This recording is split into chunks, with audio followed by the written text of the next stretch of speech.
commencer, bonjour à tous. Tout le monde va bien? Oui, merci. Yes. Pour commencer, moi et mon équipe, on voudrait vous dire un gros merci de bien vouloir nous laisser vous accompagner dans la croissance de votre entreprise. C'est très apprécié. Et pour vous donner, afin de donner les meilleures stratégies à la hauteur de ce que vous demandez, on a fait une brève analyse, une petite mise en contexte. On a ciblé la clientèle qu'on veut viser par nos stratégies. Les stratégies en eux-mêmes, le calendrier dans lequel on voudrait les mettre en place et par la suite une petite conclusion. L'analyse qu'on a faite de votre entreprise, pour commencer, on a ressorti une force majeure, c'est sur celle qu'on veut miser. C'est la prise en charge complète du client, en fait, c'est-à-dire que vous occupez du transport, de la nourriture, etc. Ça, c'est vraiment bénéfique à vous, puisque vous êtes une des seules compagnies à l'offrir vraiment complètement. Puis, à améliorer, on a la visibilité réseau sur les réseaux sociaux et la notoriété moindre dans les grandes régions. On tenait à dire, vous n'aviez pas juste ça comme force, c'est pas juste ça qu'on avait trouvé, mais en lien avec nos stratégies, c'est ça qui était pertinent. Donc, pour poursuivre, les périodes estivales sont une première grande opportunité, puisqu'on sait que durant les périodes estivales, il y a les fêtes, il y a les congés, souvent les salariés sont occupés. Donc, on sait que vous avez un grand changement à faire là-dedans. Ensuite, le manque de main-d'œuvre, à première vue, ça peut paraître d'une menace, mais on est capable de miser là-dessus pour. Ça fait tourner en notre faveur. Oui, c'est ça, pour la mettre en notre faveur. Ensuite, on sait que l'intérêt grandissant pour les événements, ça continue. Tout le monde, et pour l'entrepreneuriat, tout le monde est super en entreprise, donc ça peut vous faire des clients potentiels. Et également l'intelligence artificielle qui peut aussi être un grand atout. Au niveau des menaces, on a les saisons plus faibles. Et également, la compétition qui est de taille, donc l'événementiel, c'est vraiment rendu un grand domaine.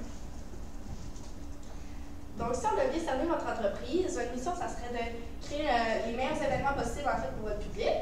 La vision, ça serait de conquérir le Québec, ensuite le Canada, bien sûr. Et les valeurs, ça serait les 3 C qu'on a nommés, la communication, cohésion et la constance. Le mandat, ça serait d'améliorer votre notoriété. La clientèle cible. Donc, on a sorti 2 personas. Sébastien Gobeil, en fait, c'est un chef d'entreprise, fondateur de Chef Santé, comme vous le savez. Il travaille environ 10 heures par jour, donc ça fait vraiment des journées complètes. En fait, Sébastien, il veut ouvrir un 30-centième commerce bientôt. Ensuite, Audrey-Anne Simard, elle représente le grand public. Elle va se marier en 2025 et c'est une personne très désorganisée, tête en l'air. Du côté de la première stratégie, aussi simple que ça peut se paraître, on vous recommande une infolette. Une infolette, tout le monde le sait, on en reçoit tous les jours, on ne les ouvre pas forcément parce que ça se ressemble tout, mais ça peut être un atout pour nous. C'est une stratégie qui peut plus s'appliquer pour Sébastien. Sébastien qui travaille fort en patron d'entreprise, c'est à cette clientèle-là qu'on envoie justement les courriels. Les courriels personnalisés, on a un petit exemple qu'on va vous montrer par la suite. Ce qu'on veut avec ces courriels-là, c'est les marquer de la compagnie, de faire forte impression, puis de pousser un sentiment, si on veut. Vous allez comprendre tout de suite quand on va montrer l'exemple. Par exemple, souvent, qu'est-ce qu'on fait quand on regarde le courriel? On regarde l'objet. On regarde si c'est important, si c'est pas important, on passe. Si moi, je travaillais dans un bureau personnellement, au courant du mois de novembre, j'étais un patron, peu importe, et je vois passer un courriel, avis partez l'employé, c'est sûr et certain que je l'ouvre. Je me suis dit, j'ai oublié quelque chose, j'ai oublié, c'est sûr qu'il me manque quelque chose, je stresserais un peu. C'est pourquoi on pense que ça serait un bon exemple. Par exemple, pas de panique, ton party de Noël arrive et vous êtes débordé au travail. Plus de soucis avec les petits détails, Embargo s'occupe de tout. Nos contacts. Par la suite. Donc, pour faire un peu de pouce sur ce que vos collègues disent, c'est que pourquoi c'est avantageux pour vous, en fait? Premièrement, ça serait pendant la période estivale. Comme on le sait, c'est un peu la période plus morte pour vous, vu que l'été est terminé, il y a moins de festivals, moins de ça. Donc, ça comblerait un vide, premièrement. Puis, deuxièmement, ça vous ferait des contacts au sein de toutes les nouvelles compagnies. Donc, vu qu'ils auront eu confiance en vous pour le party de Noël, ils auront aimé ça. C'est ça qu'ils vont vous recontacter. Un petit clin d'œil au manque de main-d'œuvre, étant donné que les entreprises, c'est ça qui plane autour d'eux ces temps-ci. ben, on mise là-dessus que si on leur propose d'organiser les réceptions, les parties, tout ce qu'ils n'ont pas besoin de faire, une charge en moins, ben, ça peut être bénéfique. Puis un cadre qui est débordé, qui a une charge de travail trop grande, ben, il peut dire ça vaut le coup d'œil, je vais le contacter, je vais comme faire une soumission, peu importe. Donc évidemment, ici, c'est vraiment un prototype très vague, mais ce qu'on vit, c'est des couleurs folky à votre image vraiment créative, avec bien sûr des images de ce que vous avez pu créer avant. Et vraiment aussi, on aimerait ça un slogan funky. Donc je vais dire, vraiment représenter votre image en fait. On veut que ça sorte du lot. Colorier un peu les courriels monotones. Oui, c'est ça, exactement. Alors, la deuxième stratégie, c'est de faire des concours. J'ai participé à plein de concours sur Instagram, puis c'est vraiment populaire. Ça m'a permis de connaître plein d'entreprises que je ne connaissais pas avant, que ce soit des entreprises locales ou autres. C'est vraiment c'est la meilleure idée. Donc, sur Facebook, premièrement, le concours pourrait être lancé sur Facebook puisque c'est votre réseau social avec le plus d'abonnés. Également sur Instagram pour permettre d'avoir plus de visibilité, étant donné que c'est la plateforme où il y a le moins d'abonnés. Et également la radio. On le sait que des fois, dans les embouteillages, ou il y en a par exemple à Montréal, si certains habitent à Montréal, que des fois, c'est quand tu attends dans ta voiture, des fois avoir la petite radio, ça peut passer à la radio, mais c'est toujours intéressant. En fait, ce que j'ai envie de dire, c'est que notre réseau social, en fait, le concours se déroule sur Facebook et Instagram, mais pour faire la publicité de ce concours, pour se faire entendre, en fait, ça serait la radio. Puisqu'on vise les grandes régions, Québec, Montréal, etc., on sait qu'il y a beaucoup de trafic souvent, que les gens se promènent beaucoup en voiture, donc ça serait intéressant pour viser ces grandes régions. Donc, ça serait le concours de gagne la réception d'une valeur de 7 000 $. Alors, le participant aurait la chance de gagner une réception de cette somme. Alors, il y aurait quelques petits thèmes de participation. Donc, le premier pourrait être, le concours c'est sur Facebook, donc ça pourrait être abonnez-vous au compte Instagram pour être éligible au concours. Ensuite, également de taguer par exemple 2 amis. Donc, des petits thèmes comme ça pour vraiment agrandir le trafic sur vos plateformes et même de reposter la publication en story. Ensuite, d'avoir un designer graphique, ça serait aussi en fait, ça serait une très bonne idée. Son travail serait de vraiment mettre tout le site, vos réseaux sociaux, les concours à votre image. Ça vous enlèverait vraiment une charge de travail. En fait, si je peux un peu plus développer, le designer graphique, ça serait parce qu'on a remarqué que vos réseaux sociaux n'étaient vraiment pas à l'image de votre marque, genre à l'attente qu'on se fait de vous. On sait que vous êtes une compagnie très dynamique, originale, etc. Et comme vous l'avez mentionné, ben, c'est pas encore à votre image. On aimerait viser là-dessus pour garder en fait par la suite nos abonnés, les inciter à rester. Avec cette stratégie-là, on vise monsieur, madame, tout le monde. L'exemple de tout à l'heure, Audrey-Anne, qui voudrait peut-être se marier prochainement, ben, c'est quelque chose qui pourrait l'intéresser. Elle pourrait dire, ça paierait une bonne partie du mariage. Je pense bien, 6 000 $, c'est quand même conséquent comme ça. Puis pour une retraite, pour un shower de bébé, peu importe, tout est bon. Nous, on fournit notre expertise et l'argent. Tout est bon pour un marteau. Donc, ça permettrait tout simplement d'augmenter la visibilité de tous vos réseaux sociaux et de vous faire connaître un petit peu partout. Ça engendrerait des coûts d'environ 10 000 $. Mais si on voudrait les réduire un petit peu, c'est sûr qu'on pourrait s'enligner plus vers l'intelligence artificielle au niveau de designer graphique. Donc, on pourrait sauver un petit peu des coûts par rapport à ça. Donc, faire les petites recherches, souvent, ça nous sort plein d'idées, d'informations. Donc, ça serait aussi très intéressant selon nous. Pour réinvestir l'argent. Le volet vert. Donc, nous, on a misé sur une stratégie. En gros, ça serait, premièrement, dans notre courriel, on mettrait la promotion 10 %. C'est quoi la promotion 10 %? En gros, c'est que si vous avez une action ouverte, par exemple, dans l'organisation, vous décidez d'avoir des... Dans du compost, par exemple. Bien, vous obtiendrez un rabais de 10 % en fait sur votre réception. Donc, ça serait important vu que vous êtes une compagnie à développement durable. Ensuite, aussi, on peut donner l'exemple de, mettons, monsieur, madame, tout le monde, que lui, il voudrait rajouter des bacs pour réutiliser les canettes. Là. dans son événement, mais on pourrait lui offrir 10 de rabais par la suite de ça.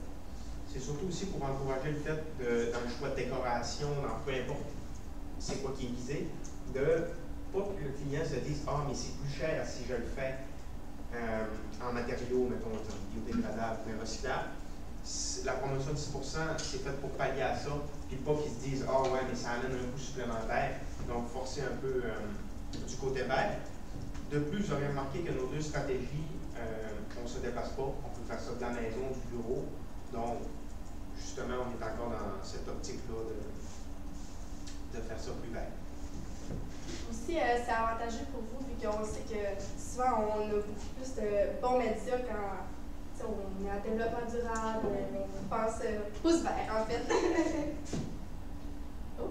Oui, je sais. La clientèle cible, je vais faire un petit retour. Comment est-ce que les différentes clientèles cibles pourraient être touchées par nos stratégies? Exemple, Sébastien Gobeil, il reçoit un courriel sur son ordi, il regarde, oh, avis de partie d'employé, je n'ai pas entendu parler de ça, clique dessus, un crime, ça pourrait bien faire. Je prépare l'ouverture justement de nouveau shop santé, ça pourrait déléguer un peu la tâche, puis vous voyez, ça ne coûte rien d'essayer, comme on dit. Surtout que le titre, il suscite une émotion très forte de stress. Oh my god, j'ai oublié! Je vais en tenter pour mes enfants. C'est moi le patron, puis je l'ai oublié, Colin. Du côté du deuxième, Audrey-Anne Simard, une amie qui l'a tagué sur Facebook sur ce concours-là. Elle prévoyait de se marier avec son conjoint depuis un petit bout, peut-être en 2025. Ah ben, je vais participer, des fois je le gagnerai. Puis justement, ça fait de la publicité pour l'entreprise. Merci. Donc, le repère temporaire. Pour vous aider un peu mieux à comprendre ce qu'on vise pour vous, en octobre 2024, on commencerait l'envoi de courrier. Comme ça, c'est très tôt. Ils n'auront pas le temps de planifier avant qu'on envoie le courriel de leur partie d'employés. Puis, en novembre 2024, on aura le relancement. Si vous n'avez pas eu assez de réponses, on relancerait par la suite d'un autre courriel ou d'un appel, peu importe, à voir. Et l'organisation des parties qu'on a déjà conclu une entente avec les gestionnaires. En février 2025, on aurait le concours. Donc, en gros, on lance ça en février 2025 pour pallier encore à la saison basse, en fait, de vos activités. Puis, la suite, ça serait votre période forte. C'est vraiment pour but d'équilibrer le tout été-hiver. Donc, nous, on essaie de couvrir un peu la saison qui est plus tranquille, moins de mariage, de choses comme ça. En terminant, merci beaucoup de nous avoir accordé votre temps. Avez-vous des questions sur la présentation? Merci pour la présentation. Pour l'infolette, j'ai seulement une question. C'est une super belle tactique, vraiment, je la note, c'est sûr. Par contre, si mes nouveaux clients ne me connaissent pas, comment je fais pour avoir leur adresse courriel? Souvent, il va y avoir dans les sites web des entreprises, souvent on a une personne à contacter. Est-ce que vous me suivez? On déroule en bas de la page, souvent il y a des courriels, des informations. Donc on miserait sur ça, mais aussi des fois il y a des réseaux sociaux, ils ont leurs courriels affichés sur, mettons, Instagram en ligne. C'est sûr qu'il y a un petit peu de prospection à faire, parce que si on contacte toutes les entreprises, ça finira plus, comme on dit. Mais vraiment, ceux qu'on a ciblés qui pourraient être intéressés, bonne dimension d'entreprise, on va dire, pas une entreprise de 2 personnes, ça serait pas pertinent. Justement, aller voir sur le site Internet, des fois on peut même appeler directement. On peut passer un message par appel aussi, mais étant donné que c'est une infolette, essayer de trouver le courriel de ma question. Donc, je comprends, c'est Embargo qui doit faire la prospection, donc aller sur différents sites pour prendre les adresses courriel des gens. Oui, c'est ça. Puis ça sauverait également les coûts parce que c'est quand même à faible coût de.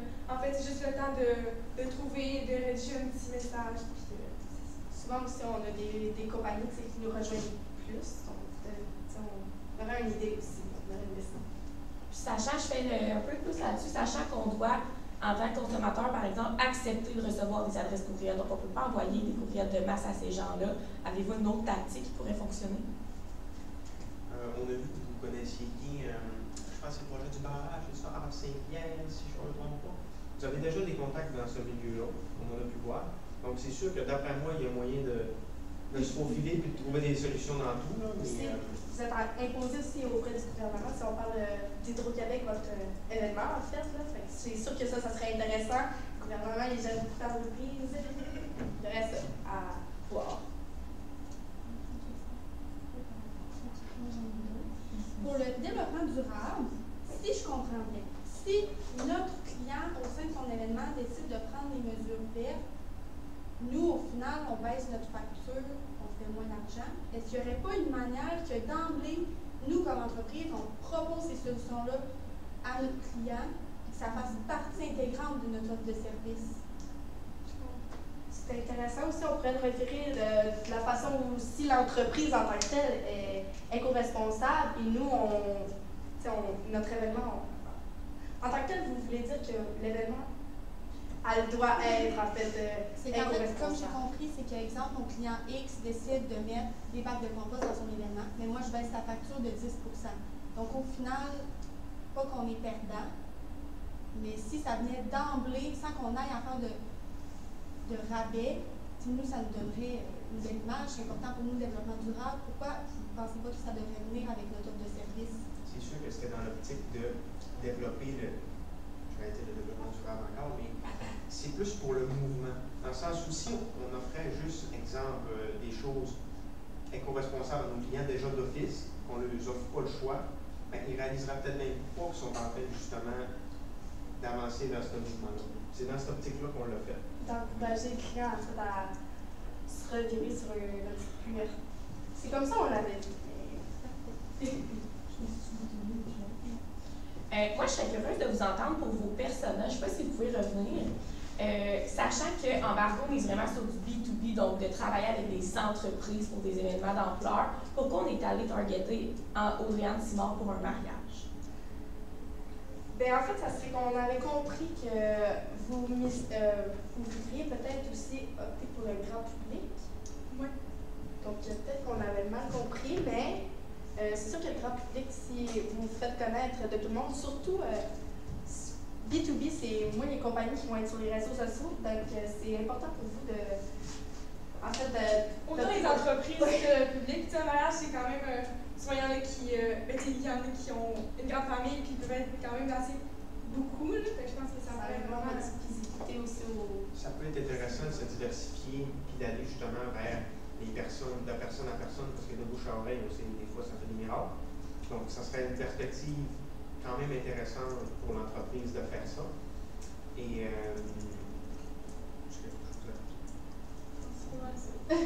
ça va être la fin de la période de questions. Merci beaucoup. Merci beaucoup. Merci.